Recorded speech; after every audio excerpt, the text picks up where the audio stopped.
Hello students, my name is Gitanjali Indiriya. Welcome to step up academy.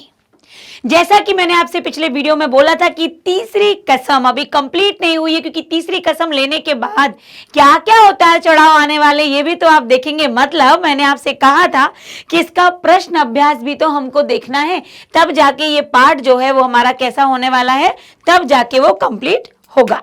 तो प्रश्न अभ्यास देखेंगे हम तीसरी कसम के शिल्पकार शैलेंद्र जी के। तो देखते हैं कि प्रश्न अभ्यास में आखिर पहला प्रश्न क्या होगा।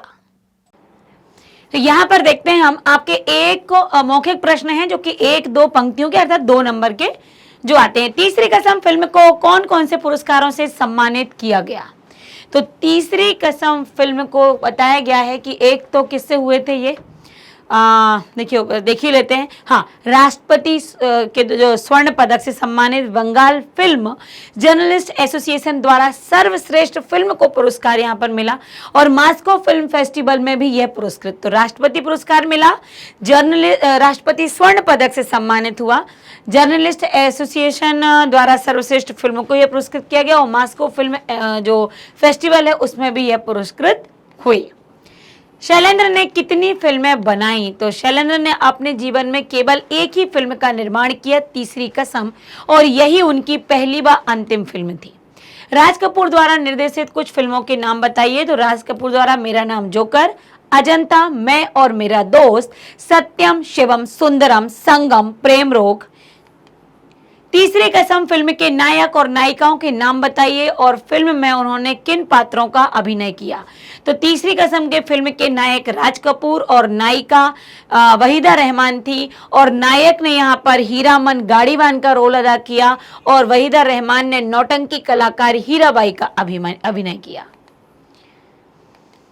फिल्म तीसरी कसम का निर्माण किसने किया था। तो फिल्म तीसरी कसम का निर्माण तो किया था शिल्पकार शैलेंद्र ने, क्योंकि यही इनकी पहली और आखिरी फिल्म थी। राज कपूर ने मेरा नाम जोकर के निर्माण के समय किस बात की कल्पना नहीं की थी, यह कि एक भाग बनाने में 6 साल का समय इसमें लग जाएगा। राज कपूर की किस बात पर शैलेंद्र का चेहरा मुरझा गया। जब राज कपूर ने कहा कि मैं अपना पारिश्रमिक एडवांस में लूंगा, तो इस बात पर उनका चेहरा मुरझा गया। फिल्म समीक्षक राज कपूर को किस तरह का कलाकार मानते थे। फिल्म समीक्षक राज कपूर को कला, मर्मज्ञ और आंखों से बात करने वाला कलाकार मानते थे। तीसरी कसम फिल्म को सेल्यूलाइट पर लिखी कविता क्यों कहा गया। तो सेल्यूलाइट पर लिखी कविता इसलिए कहा गया क्योंकि कैमरे की रील में उतारकर चित्र पर प्रस्तुत करना इसलिए कहा गया, कैमरे की रील पर उतार और चित्र पर, क्योंकि यह वह फिल्म है जिन्होंने हिंदी साहित्य की एक अत्यंत मार्मिक कृति को सेल्यूलाइट पर सार्थकता से उतारा, मतलब उस रील पर सार्थकता से उतारा, इसलिए यह फिल्म नहीं बल्कि सेल्यूलाइट पर लिखी हुई कविता जैसी लग रही थी। तीसरी कसम फिल्म को खरीदार क्यों नहीं मिल रहे थे, क्योंकि मतलब इस फिल्म को किसी भी प्रकार के अनावश्यक मामले जो कि फिल्म के पैसे वसूल करने के लिए आवश्यक होते हैं नहीं इसमें डाले गए थे। ऐसा कोई भी चित्रण नहीं था जहां से पैसे वसूल हो जाए।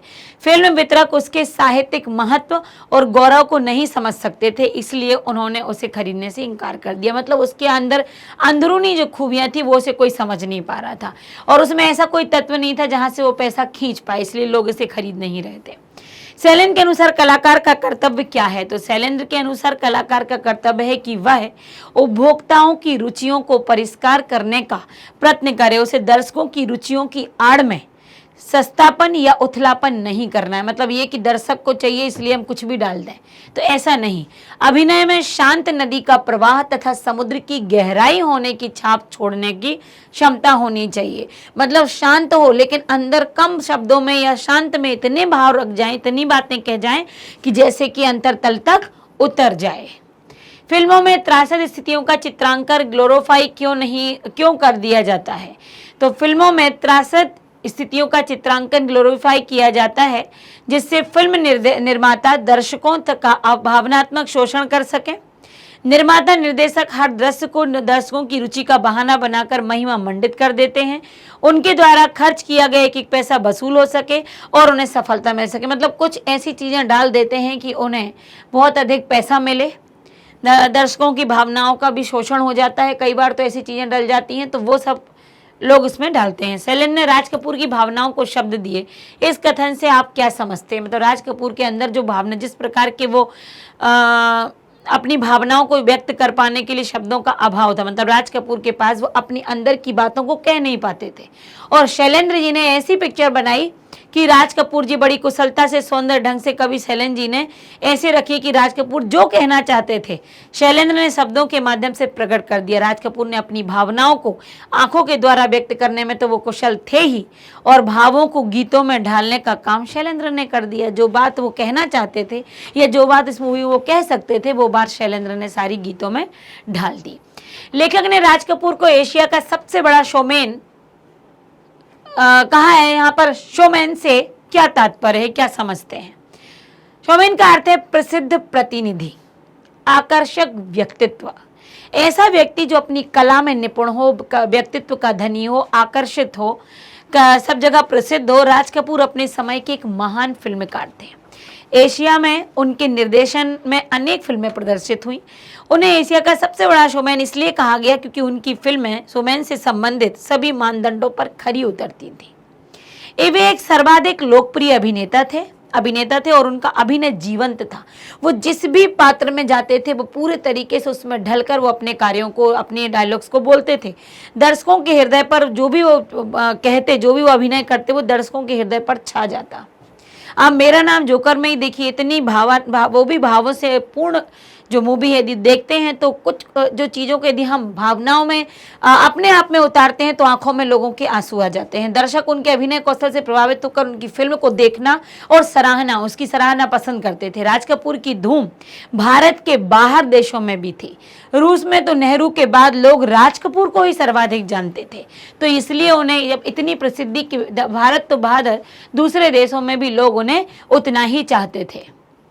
फिल्म श्री 420 के गीत रातों दसों दिशाओं से कहेंगी अपनी कहानियां पर जो संगीतकार जय किशन जी हैं, उन्होंने आपत्ति क्यों की? उन्होंने आपत्ति इसलिए जताई, उन्होंने दसों दिशाएं, वो कह रहे हैं कि जो लोग हैं, दर्शक हैं, वो उनको समझ में नहीं आएगा क्योंकि वो 4 दिशाएं जानते हैं। इसलिए उन्होंने कहा कि इसको बदल देना चाहिए। राज कपूर द्वारा फिल्म की असफलता के खतरों से आगाह करने पर भी शैलेंद्र ने फिल्म क्यों बनाई? क्योंकि शैलेंद्र ना तो अपना नाम फेम नहीं चाहते थे, वो केवल ये मतलब उन्होंने ये कहा कि उन्होंने एक सच्चा मित्र होने के नाते उन्होंने बता तो दिया कि क्या होगा, लेकिन चूंकि वो फिल्म बनाने की उनकी इच्छा थी, तीव्र इच्छा थी, फिल्म बनाऊंगा, वो एक भावुक कवि थे, उन्हें इससे बिल्कुल मतलब नहीं था कि कितना पैसा कमाएंगे, क्या उनका नाम होगा, पर उनको जो बनाने की इच्छा थी, कम से कम उन्हें बनाने के बाद आत्मसंतुष्टि तो होगी, इसीलिए उन्होंने यह फिल्म बनाई।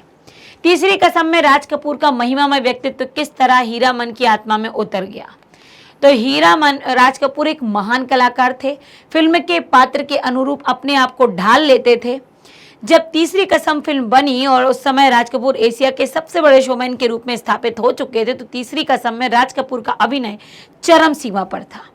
उन्हें एक सरल हृदय ग्रामीण गाड़ीवान के रूप में वहां प्रस्तुत किया गया और उन्होंने अपने आप को ग्रामीण गाड़ीवान के हीरामन के रूप में पूरे तरीके से ढाल लिया। अब यहाँ पर इस फिल्म में एक शुद्ध देहाती जैसा अभिनय जिस प्रकार से राज कपूर ने किया है, वो पूरे तरीके से सजीव हो उठता और वो अद्वितीय था। एक गाड़ीवान की सरलता, नौटंकी बाई में अपनापन खोजना, हीराबाई की बाली पर रीझना, उनकी भोली सूरत पर न्यौछावर होना और हीराबाई की तनिक सी अपेक्षा पर उन्होंने अपने अस्तित्व से जूझना, जैसी हीरामन की भावनाओं को राज कपूर ने बड़े सुंदर ढंग से, मतलब कितना साधारण सा व्यक्ति है, कितना भोला भाला है, जो दिल की सुनता है, ये सब उन्होंने वहां पर दिखाया है। फिल्म में राज कपूर कहीं भी अभिनय करते नहीं दिखे, ऐसा नहीं लगा कि ये प्ले कर रहे हैं, ऐसा लगा वो वही अपना ही कुछ दिखा रहे हैं।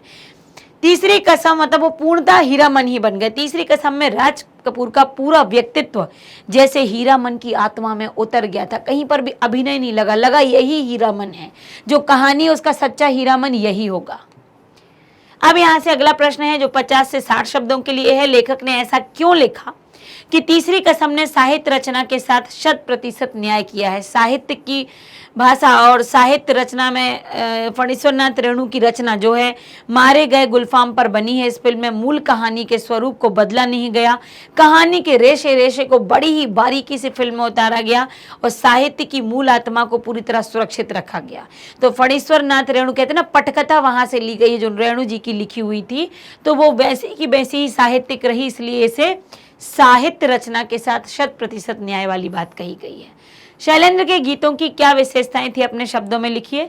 शैलेंद्र एक कवि और सफल गीतकार थे। उनके लिखे गीतों में अनेक विशेषताएं दिखाई देती। उनके गीत सरल, सहज, मार्मिक, स्वभाव भावुक, आदर्शवादी कवि तो वो थे ही। उन्होंने अपने गीतों में झूठा दिखावा कहीं प्रदर्शित नहीं किया। उनके गीतों में भावों की प्रधानता थी, जनजीवन से जुड़े हुए थे। करुणा के साथ साथ ऐसा नहीं कि जीवन की करुणा हो, जीवन का संघर्ष भी उन्होंने वहां दिखाया। उनके गीत मनुष्य के जीवन के दुखों से घबराकर रुकने के स्थान पर नहीं बल्कि निरंतर आगे बढ़ने की प्रेरणा देते हैं। उनके गीतों में शांत नदी सा प्रभाव है तो समुद्र सी गहराई भी है।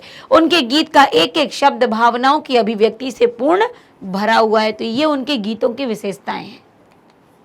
फिल्म निर्माता के रूप में शैलेंद्र की विशेषताओं पर प्रकाश डालिए तो फिल्म निर्माता के रूप में शैलेंद्र के जीवन में एक आदर्शवाद है। भावनाओं को इतने अच्छे तरीके से उन्होंने फिल्म तीसरी कसम में के माध्यम से सफलतापूर्वक अभिव्यक्त किया। सर्वश्रेष्ठ फिल्म घोषित किया गया और बड़े बड़े पुरस्कारों से सम्मानित भी किया गया। साथ ही राज कपूर की सर्वोत्कृष्ट भूमिका को शब्द देकर अत्यंत प्रभावशील बनाया, दर्शकों के सामने प्रस्तुत किया। जीवन की मार्मिकता को अत्यंत आकर्षित और सार्थकता से अपने जीवन हृदय की पूर्णता तन्मयता के साथ उन्होंने पर्दे पर उतारा। मतलब कहीं पर भी इसकी तीसरी कसम में कोई लाग लपेट नहीं, कोई पैसे कमाने का जरिया नहीं, कुछ नहीं। जो जीवन की मार्मिकता है, जो सत्य है, जो संवेदनाओं से पूर्ण है, जो मन के विचार हैं, वो सब तीसरी कसम में उन्होंने लिख डाले। शैलेंद्र ने निजी जीवन की छाप उनकी फिल्म में झलकती है, कैसे, स्पष्ट कीजिए। तो निजी जीवन की छाप, शैलेंद्र एक आदर्शवादी कवि, संवेदनशील भावुक कवि हैं। शैलेंद्र ने अपने जीवन में केवल एक ही फिल्म का निर्माण किया जिसका नाम तीसरी कसम रखा। यह एक संवेदनात्मक भावनात्मक पूर्ण फिल्म है। यह शांत नदी का प्रवाह है, समुद्र की सी इसमें गहराई है और जीवन की विशेषताएं हैं कि विशेषता उनकी फिल्म में दिखाई गई है। तीसरी कसम का नायक हीरामन अत्यंत सरल हृदय, भोला भाला नवयुवक जो केवल दिल की जुबान जानता है, जो दिमाग से काम ही नहीं लेता। तो ये निज जो जीवन, जो व्यक्ति, जो शैलेंद्र का भी निजी जीवन था, एकदम शांत और सुलझा हुआ और शांत मन का, ये सब उन्होंने वहाँ पर दिखाया है। साथ ही उसके लिए मोहब्बत के सिवा कोई चीज़ महत्व नहीं रखती। ऐसा ही व्यक्तित्व शैलेंद्र का था। हीरामन को धन की चकाचौंध से दूर रहने वाले एक देहाती के रूप में प्रस्तुत किया गया। शैलेंद्र स्वयं भी यश और धन लिप्सा से बिल्कुल दूर थे और ठीक हीरामन का भी ऐसा ही स्वरूप था। इसके साथ साथ फिल्म तीसरी कसम में दुख को भी सहज स्थिति में जीवन सापेक्ष प्रस्तुत किया गया। शैलेंद्र ने अपने जीवन में दुख को सहज रूप से जी लेते थे, दुख से घबराकर भागते नहीं थे। ठीक वैसे ही जो इनका निजी जीवन में जो व्यक्तित्व था वही उन्होंने तीसरी कसम में हीरामन के द्वारा दिखा दिया। लेखक के इस कथन से कि तीसरी कसम फिल्म कोई सच्चा कवि हृदय ही बना सकता, आप कहाँ तक सहमत हैं? क्योंकि जो कवि होता है वो जीवन के बहुत सारी अंदरूनी बातों से गुजरता है, उसको कविताओं में लिखता है। तो जो ये कहानी लिखी गई थी ये शैलेंद्र जी ने अपने जीवन से की लिखी हुई थी। तो कवि हृदय बना सकता है से हम पूरी तरह सहमत हैं कि कवि हृदय कोमल भावनाओं से ओतप्रोत होता है, करुणा और सादगी से भरा हुआ होता है, शांत नदी सा प्रभाव और समुद्र की सी गहराई होती है उसके शब्दों में। और साथ ही ऐसे ही विचारों से भरी हुई थी तीसरी कसम, जिसमें न केवल दर्शकों की रुचियों का ध्यान रखा गया बल्कि उनकी गलत रुचियों को सुधारने की भी कोशिश की गई। ऐसा नहीं कि जो दर्शकों को पसंद है वो कुछ भी उठा के रख दिया, तो ये भी वहां पर नहीं था। वह तो एक आदर्शवादी भावुक कवि था जिसे अपार संपत्ति और यश तक की इतनी कामना नहीं थी, आत्मसंतुष्टि के सुख की अभिलाषा थी। तो एक आदर्शवादी युवक थे, मतलब उन्होंने तीसरी कसम उनकी इच्छा थी बनाने की एक मूवी, भले वो पहली और अंतिम हो, पर ऐसा नहीं कि वो मूवी कैसी होगी, धन प्राप्त होगा या नहीं, पैसा आएगा कि नहीं, नाम बढ़ेगा या नहीं, फेम होगा कि, ये सब कुछ चाह नहीं थी, बल्कि आत्मा की जो संतुष्टि थी कि एक साधारण सा व्यक्तित्व तो दिखाना है, वो उन्होंने मानसिक शांति, मानसिक सांत्वना आदि की उनको जरूरत थी। क्योंकि ये सद्वृत्तियां धन से नहीं खरीदी जा सकती, ना ही इन्हें कोई भेंट कर सकता है। इन गुणों की अनुभूति तो अंदर से ईश्वर की कृपा के द्वारा होती है। इन्हीं अलौकिक अनुभूतियों से पूर्ण थे शैलेंद्र, तभी तो वे आत्म संतुष्टि चाहते थे।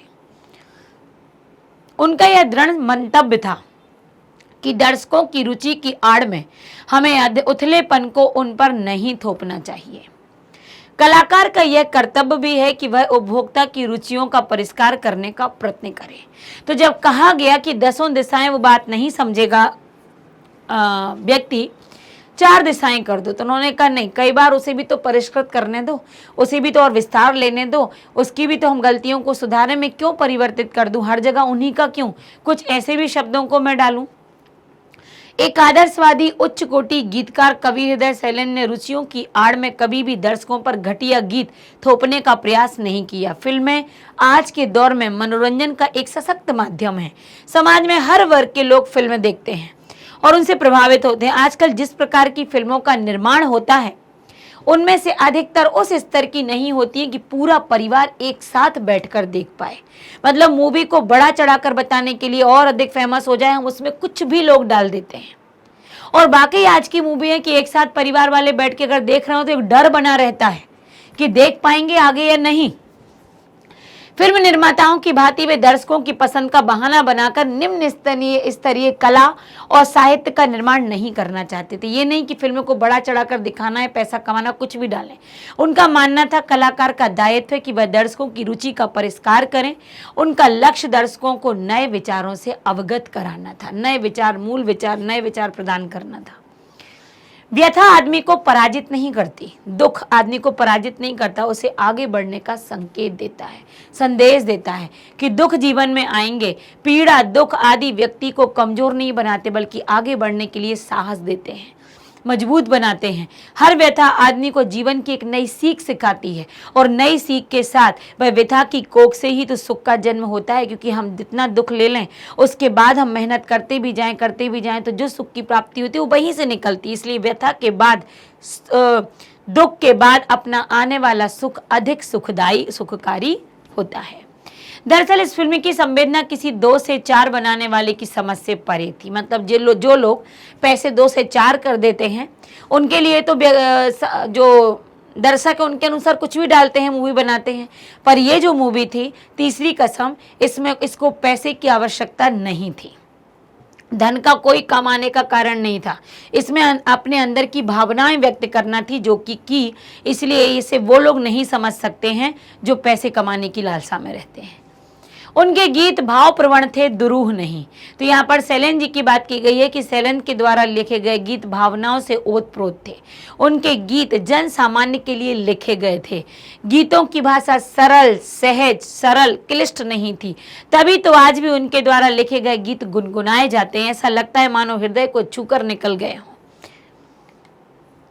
पाठ में, अब यहाँ पर भाषा अध्ययन है, पाठ में आए से के विभिन्न प्रयोग, जैसे हमने और का प्रयोग देखा था, एक पाठ आपने पढ़ा था, यहाँ पर से के अलग अलग प्रयोग हैं। देखिए, राज कपूर ने एक अच्छे और सच्चे मित्र की हैसियत से शैलेंद्र को फिल्म की असफलता के बारे में बताया। फिर रातें 10 दिशाओं से, है ना, 10 दिशाओं के द्वारा, और यहाँ पर हैसियत से, फिल्म इंडस्ट्री में रहते हुए वहां के तौर तरीकों से, 2 से 4 यहाँ पर कोई बढ़ने की बात की गई है।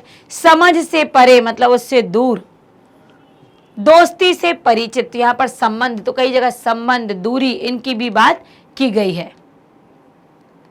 इसको तो मैं स्वयं समझ के करना है। अगला, इस पाठ में निम्नलिखित वाक्यों की संरचना पर ध्यान दीजिए। तीसरी कसम फिल्म ने सेलुलाइट पर लिखी कविता थी। उन्होंने ऐसी फिल्म बनाई जिसे सच्चा कवि हृदय ही बना सकता है। फिल्म कब आई कब चली गई मालूम नहीं पड़ा। खालिस देहाती बुच्च गाड़ीवान जो सिर्फ दिल की जुबान समझता है, दिमाग की नहीं। तो यहाँ पर छात्र वाक्यों की संरचना पर स्वयं ध्यान दें कि वाक्य किस तरह का बना हुआ है। साधारण वाक्य है, ठीक है, यहाँ पर मतलब विधानवाचक है, ये विधानवाचक है। फिर यहाँ पर हम आते हैं तो ये निषेध वाला है, और यहाँ आते तो ये भी निषेध वाला है। तो ये से वाक्यों की संरचना पर ध्यान देना। मुहावरों पर चलते हैं, क्योंकि ये इसलिए मैंने यहाँ पर छोड़ा कि हम पिछले पाठ में ये पढ़ चुके हैं कि वाक्य की संरचना हम किस तरीके से समझ पाएंगे। नहीं है तो निषेध में, साधारण है तो साधारण में। चेहरा मुरझाना, उदास हो जाना, तो आतंकवादियों ने जैसे ही अपने एरिया कमांडर की मौत की खबर सुनी उनका चेहरा मुरझा गया। चक्कर खा जाना, क्लर्क के घर 1 करोड़ की नकदी पाकर सीबीआई अधिकारी भी चक्कर खा गए, मतलब वो भी आश्चर्यचकित हो गए। 2 से 4 बनाना, तरक्की, आईपीएस 2 से 4 बनाने का खेल सिद्ध हो रहा है। आंखों से बोलना, मीना कुमारी का अभिनय देखकर लगता है कि वह आंखों से ही सब कुछ कह देती हैं। यहाँ पर पर्याय हैं आपके, ओके, आंसर दिया हुआ है। सिद्धत अर्थात होता है श्रद्धा, सिद्धत से, पूर्ण श्रद्धा से, पूरे लगन से। याराना मित्रता व मुश्किल कठिनाई से। और खालिस अर्थात शुद्ध। नवाकिफ अर्थात जिसकी जानकारी ना हो, अनविज्ञ। यकीन विश्वास। हावी मतलब आक्रामक, उस पर ही रेशा, पतले पतले धागे। संधि विकसित करिए। चित्रांकन आपको यहीं से करना है सीधा, बड़े आ की मात्रा है, चित्र प्लस अंकन, चित्रांकन। सर्वोत्कृष्ट, यहाँ ओ की मात्रा ऊ से बनती है तो सर्व सीधा बनेगा, सॉरी सर्व, और उत्कृष्ट उत्कर्ष, और उत्कर्ष, यदि सर्वोत्कर्ष है तो उत्कर्ष, यहाँ पर अलग आया है, कर्ष नहीं, यहाँ पर कृष्ट है तो ये शब्द आएगा। चरमोत्कर्ष में आएगा चरम और उत्कर्ष। रूपांतरण, यहाँ पर भी आ की मात्रा तो रूप धन अंतरण। घन धन आनंद, आप देख पा रहे होंगे बड़े आ की मात्रा तो आसानी से आप तोड़ पाए, और ओ की मात्रा जो है वो क्या बना रही है, ऊ बना रही है। तो यहाँ पर ये संधि विच्छेद भी आपने देखा। समास विग्रह करना और समास का नाम भी लिखना है। कला मर्मज्ञ, लोकप्रिय, लोगों को प्रिय, देखो दिया हुआ है कला का मर्मज्ञ। विग्रह है लोकप्रिय, लोक में प्रिय, लोगों में प्रिय। राष्ट्रपति, राष्ट्र का पति, तो यहाँ पर कला का मर्मज्ञ संबंध है, लोगों में प्रिय अधिकरण है, और राष्ट्र का पति ये भी संबंध है। इसकी हिंदी आप करेंगे, आप तुरंत इसको हिंदी इस तरीके से डालेंगे, और जिस जिस कारक चिन्ह का प्रयोग हुआ है वो यहाँ पर आपके तत्पुरुष के अंतर्गत आएगा, और वो तत्पुरुष का नाम हो जाएगा। और यहाँ पर पाठ समाप्त। पर्यायवाची, समास विग्रह, वाक्यों की संरचना वाला जो यहाँ पर बोला है छात्र स्वयं करें, तो वो करने का प्रयत्न करना। आप पिछले इसमें देखेंगे पाठ में आपको समझ में आएगा। लेकिन यदि नहीं बनता है तो आप पूछिएगा, क्योंकि ये मैंने आपको करने के लिए छोड़ा है कि कितनी संरचना को आप समझ पाते। बहुत साधारण था, निषेध या विधान या प्रश्न, या आपका और भी आता, प्रश्नवाचक हो गया, निषेध, आज्ञा सूचक, ये सब कुछ लेकर आपके जो अर्थ के आधार पर वाक्य रचना होती है वो उससे संबंधित था। वो तो आप करके देखिएगा। कोई भी शंका है तो आप हमसे पूछ सकते हैं, मैं आपका निवारण करूंगी, फिर आपको लेकर आ जाऊंगी सीधे सामने कि आपसे ये नहीं बना, पर प्रयत्न करने की तो जरूरत है, थोड़ी सी कोशिश तो आप करेंगे। तो यहाँ तीसरी कसम पाठ अब हम कह सकते हैं कि पूर्णतः समाप्त हुआ। पर आपका होमवर्क अभी बाकी है, वो आप जरूर करिएगा। होमवर्क में परेशानी में मुझसे पूछिएगा, और बन जाता है तो वो भी मुझे कमेंट करके बताइएगा। फिर हम अगले पाठ की तरफ चलेंगे। तो आज के लिए बस इतना ही। Thank you so much.